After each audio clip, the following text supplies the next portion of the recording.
Do you freak out when you see or hear an emergency vehicle racing your way? I know I do, or I get confused anyway. But welcome to episode 46 of Throwing Your Parents Under the Bus.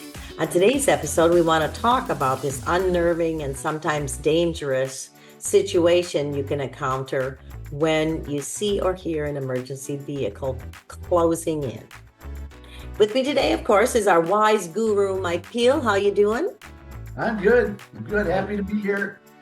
Good. We're glad you're here too. I'm afraid of that statement. No, the one about the emergency vehicle coming at me.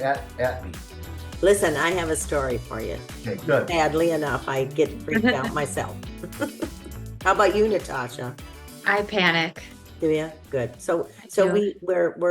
we need your words of wisdom today. Yeah. But of course, we'll start with Natasha telling us about the student observation that prompted today's topic. Yes. So this one comes from Adeline from Nicollet, Minnesota. She says, I did the chapter 3 activity, which is if you have access to an ATV or a golf cart or live near a golf course where you can rent a golf cart, we would like you to go with your parent or guardian so you can practice some basic driving maneuvers. If you can't do this, discuss with your parents their stories of how they learned to drive and what was the scariest thing that happened to them or their friends while driving. And her mom told her the scariest thing was she was driving and there was an emergency vehicle with the siren and lights on, which was on the other side of the divided highway. The emergency vehicle made a left turn into the side her mom was on, and she didn't know what to do, Well, I think which is I've a been lot of there. people. Yes. Gary, now think Yes. about that, guys. Okay, so first of all, when you hear a siren, we don't pull over because everybody panics. We locate it. It might not even be interfering with us. It could be on, half a street over or whatever. And I don't know why this emergency vehicle came into oncoming traffic. Only thing that I could imagine was is the flow of traffic that they had to get to was at a standstill. There was no place for them to go around, okay? Because they need to get to where they're going. All right. So let's just say that you're here. There's always, even on the left side, there's a little bit of room, and there's a lot of room on the right side. And if you go back to what we teach in the beginning of driver's ed, is get your business done in the left lane and do what? Go to the Get right out. one. Get the heck out of there because nothing but trouble happens in the left lane. And I'm going to guarantee you, if you stick yourself in the middle lane or the left lane, you're going to panic when that great big fire truck comes up behind you, is going, and woo, woo, woo. What do I do? What do I do? And now, the fender benders, I mean, it gets nuts. So, um, and I will tell you what to do. If you hear that emergency vehicle, you locate it, you don't panic. And if they are, let's just say a stop and go freeway. All right. A lot of people, we're supposed to pull over to the right. Okay. When you get pulled over by a police officer, when it's an emergency vehicle, meaning an ambulance or a fire truck, and they need to get to where they're going, if they're coming down the left edge of the shoulder, you just need to move over. All these cars will start moving over a little bit, move over a little bit, and now you've left enough room for them to go by. Once again, if you don't get stuck in that left lane, it does not happen. So there's usually a place to go. They're not going to run you over. They're not going to do that. So you know what? If you're at a red light, and I will tell you, this actually happened to me where I was going to make a left turn, and I wasn't to the left turn lane yet. And I actually, instead of going into the left turn lane, I went straight so that fire truck could have got around me. because I ended up getting stuck in the intersection, and I would have created a lot of trouble to get back over to make that left turn. And right behind him was another one, and then a cop was coming. So, I was better off just to let traffic start moving over, and just be safe about it and don't be in a hurry about it, because they do see you. Look in your rearview mirror and see what the cars behind you are doing.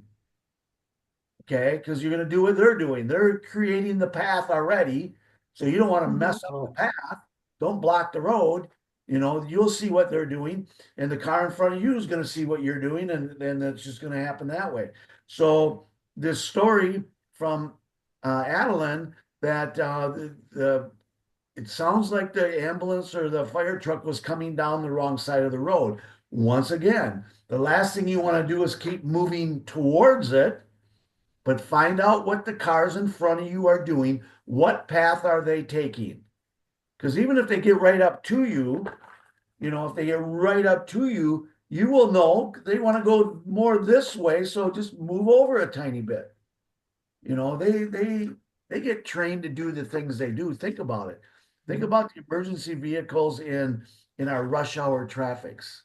Well, okay, I want to tell you that happened to me, and that's where I just want clarification from you, because I was in a middle lane and I was at a four-way stop, with lights, and I was in the middle, and then there was in the middle lane, and then this was a right turn lane, and this was a left turn lane, and behind me came an emergency vehicle. I also happened to have a really lovely cake in my back seat that I was bringing to like a dinner party thing, and that was my, contribution. Anyway, so now I'm like sort of panicked. Like, I don't know whether to go straight across, it was like a 4-lane intersection. So it was pretty busy, and there was a lot of cars, and I thought, do I just go right into the intersection, or do I go right, or do I go I feel like left? I would have cozied up with somebody in the other lane, like, here, we're gonna get in here Yeah, together. well, I didn't think that they were moving, but I could have just been Oh. panicking. You know what I mean? I'm like, those people aren't doing Yeah. anything. I don't know what to do, because it was in my lane, but back, probably not sure exactly where, because I didn't look Yeah. at the rearview mirror, probably. But anyway, so what I did was this one, they started turning left, so I just followed them into the second lane. It wasn't even the way I wanted to go, and due to fear and anxiety, my cake fell over. It wasn't very pretty anymore. But I felt very anxious, like I made a mistake. So we have an unsecured student in the back seat. That's right. No seatbelt. Okay. And hopefully the car was vacuumed, because you could still pick it up off the floor Yeah, and put it the back. decorations It just doesn't look as good. Yeah, but 5-second rule or something. That's right. Well, it was in a container that's sealed. It just smushed. Yeah, got it. Yeah. And save the cake. Heck with that Save the cake. Save the cake. You guys get out of my way. I got a cake. Exactly. I was kind of sad. But anyway, I didn't know. That was a conundrum for me of what to do and where to go. Yes. So folks out there, listen.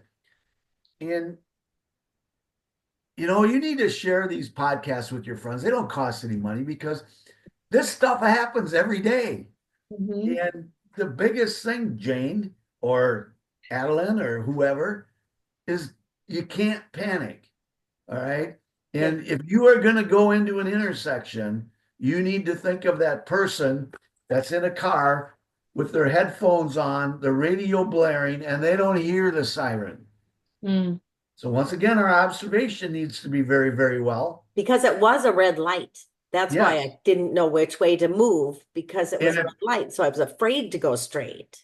Right. But if you inched into that red light with that emergency vehicle behind you, if that's the only thing you have to do, you need to get out of their way. Yeah. But you don't need to floor it to get out of their way. Remember this, great statement. Allow people room to miss you, and guess what they will do 100% of the time? They will miss you. When you make quick moves and people get undecided on what they should do, that's where accidents happen. All right. So, but to inch out into that intersection, move over just a little bit. Now you're in the middle. You see Yeah. it that it's open. Now just continue to the side of the road. You Yeah. know, you're not getting a ticket for that. My gosh, you had to get out of the way. So, but Yeah. scary thing. It was They're very scary. suffocating for me. Yeah, they're scary, and their horns are getting louder. Their sirens are getting louder, and they're getting bigger. I mean, when you look in that rearview mirror and you see a ladder trucks, fire departments, um, uh, Tower 203 or whatever. I Yeah. mean, so anyway, don't panic. I think the panic part was my Yeah, problem. be Did you smart. have one, Natasha? Have you? Yes, I do. I also panicked. I was okay, this is right when I had my license. So I was going a little faster than the legal Limit. speed limit. Um, So you were speeding. yeah, I was speeding. And then I was stopped by a police officer, but I didn't know that there was a specific side of the road that you're supposed to pull over. So I pulled over to the left side. And first of all, when he got there, he asked me how fast I was going. I had no idea. And then he said, "What side of the road are you supposed to pull over onto?" Obviously, he wouldn't be asking me that question if I was on the correct side. Sure. And I didn't know what side of the road I was on because I was panicking. So I just said the other side. Right. So I got a ticket, but we won't do that again. That's right. That's right. I Yeah. remember. Oh, you should have. See, now if you would have said, "Officer, thank you for your service. I don't know how this is going to turn out, but I want to thank you anyway." Yeah. You would have not got a ticket. But Yeah, again, it's the panic thing. Yeah, it's a a panic. You have to. And I don't know if I was very friendly to him. Yeah, but once again, if a police officer is going to pull you over, the whole thing you don't want to do is give that police officer a thought that you're going to run from them.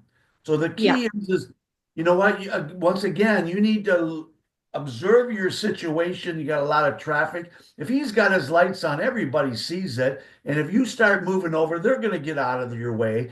And listen, the left side of the road is a killer road. It's just bad. There's not enough room to get your car out. Even if you got a median, the right side is always good. And if you do pull over for a police officer, remember this: get the heck off the shoulder also if you can. Give that officer room to come up alongside the car. Meaning, if it's not wet and muddy, move that car half onto the grass. Don't just pull over where that officer's standing right on the shoulder line or the fog line or whatever you want to call it. Yeah, Move it's the just that car quick out. panic. You Yes. just quick pull And over. stop. And also a big thing is you don't stop on a bridge if there's a guardrail. Put your blinker on, put your flashes on, let them know you see them and you are slowing down. And I'm going to get across the bridge where I can make it safer for them. And tell them that. Or you Because can even move to the right and turn into a street if you a happen to side be. street, if it's yes, Yeah. Get out of the traffic because But if you so what you should do is put your flashers on. So you say, let them I'm know. not running from you. Yeah, I'm I going see to you. just move. Yeah. Yep. That's a good idea too. Yeah. 1 second, please. Yes. All right. Calmer, slower. Stuff. Yes. All No right. anxiety. I know. Well, that's just good to know because sometimes you just go blank when you hear them. You do, yeah. Yeah. Well, anyway. All right. Well, that was wonderful. That's right. Yes. Remember, you still control the path of your vehicle. Yes. Don't let the emergency vehicle make you go, "Oh, geez, now I got another emergency vehicle coming." Right. Right. Yes. Yes. Well, see, lessons learned. We like this, Mike. We really do. So, of course, I want to thank everyone for joining us because we do appreciate you and hope that you can share our podcast with your friends and family. I think And Natasha. before we go, sorry, I'm yes. going to interrupt you quick. No. Hallie I don't know where she's from, but Hallie W put a testimonial about our course, and she said, "Great course. I feel like I learned a lot from this course, and they did a very good job at teaching it." So just want to thank Hallie for her positive feedback. That's wonderful. We love to hear, as a matter of fact, that's what I think keeps us going a lot, is when we get accolades from people that say, you helped me be a better, safer driver, or I learned so much and I feel so much more comfortable that my student or my teen, is a safe driver. So it makes us happy. It Because does. we like to have smarter, safer drivers on the road, and that's our mission. Mhm. And of course, we also have many videos that you can watch, including our podcasts. If you go to our YouTube channel, which is youtube.com/drive safe, ride safe 1, which is the number, not the name.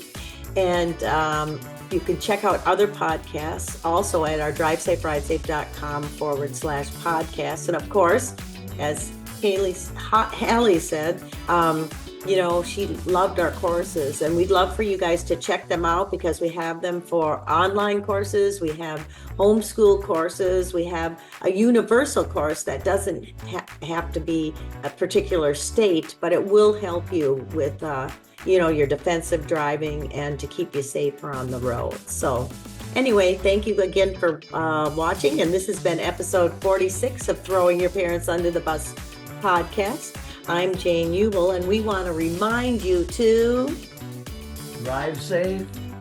Ride safe. .com. Bye. Watch for those vehicles. Oh, yes. That's right.